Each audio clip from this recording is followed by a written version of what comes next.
Assalamualaikum warahmatullahi wabarakatuh. Perkenalkan, saya Nanda Kamila Octavia dari kelas 01 SAKP 017.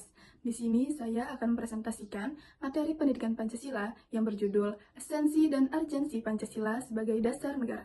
Materi yang pertama ada sumber yuridis, historis, sosiologis, dan politis Pancasila sebagai dasar negara Indonesia. Pancasila secara sumber yuridis merupakan dasar negara Indonesia yang sebagaimana tercantum dalam pembukaan Undang-Undang Dasar 1945. Walaupun perjalanan ketatanegaraan mengalami beberapa kali amandemen atau perubahan-perubahan, namun kebenarannya dalam nilai-nilai Pancasila diyakini tinggi. Dalam sumber yuridis, Pancasila mengalami 3 masa.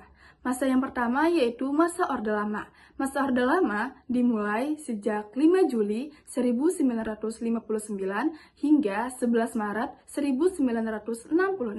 Masa yang kedua yaitu masa Orde Baru. Masa Orde Baru dimulai sejak 11 Maret hingga 21 Mei 1988. Dan masa yang ketiga yaitu masa reformasi. Masa reformasi dimulai sejak 21 Mei 1988 hingga sekarang. Nah, yang kedua yaitu sumber historis. Nah, pada sumber historis ini, India menyatakan bahwa Pancasila itu dinyatakan sebagai agama Buddha atau yang disebut Pali. Kata Pancasila sudah ada sejak Kerajaan Majapahit abad ke-17 sebagaimana yang tertulis dalam kitab Negara Kertagama. Pancasila sebagai dasar negara Republik Indonesia ditetapkan pada 18 Agustus 1945. Walaupun pada sejarah perumusan dasar negara mulai dibicarakannya pada sidang pertama BPUPKI yang diselenggarakan tanggal 29 Mei hingga 1 Juni 1945, namun kenyataannya ini sudah diterapkan oleh nenek moyang kita sebelum dinyatakan bahwa Pancasila sebagai dasar negara Indonesia. Ada 3 asas Pancasila sebagai dasar negara. Yang pertama, asas kebudayaan, yang kedua, asas religius, dan yang ketiga, asas kenegaraan. Selanjutnya yaitu sumber sosiologis. Sumber sosiologis ini dipahami tentang kehidupan antar manusia. Di dalamnya mengkaji tentang susunan dan pola kehidupan sosial, masalah sosial, perubahan dan pembaharuan dalam masyarakat. Dan yang terakhir yaitu sumber politis. Pada tanggal 29 Mei 1945, pimpinan sidang BPUPKI meminta kepada setiap peserta sidang untuk memberikan pendapatnya. Hingga diskusi ini panjang dilakukan. Dan pada tanggal 18 Agustus 1945 sebagai puncaknya. Materi yang kedua yaitu dinamika dan tantangan Pancasila sebagai dasar negara. Mencetus dasar negara membutuhkan waktu yang panjang untuk mendapatkan kata sepakat dalam musyawarah, dan itu masih menggunakan sistem voting dalam sidang konstitusi.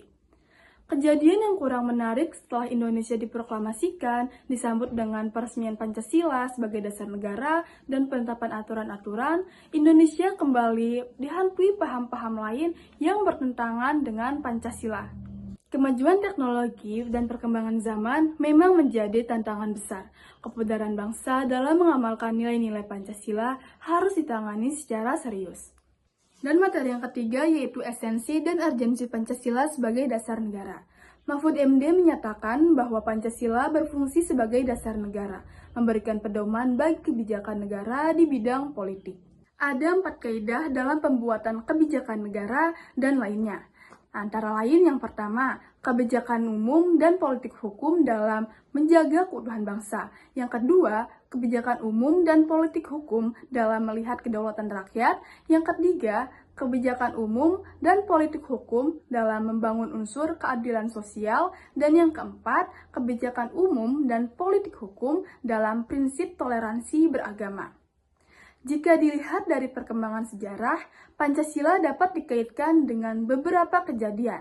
Salah satunya, hubungan Pancasila dengan Undang-Undang Dasar 1945, bahwa pokok kaidah negara bersifat fundamental, artinya menduduki peringkat tertinggi dibandingkan Undang-Undang Dasar 1945.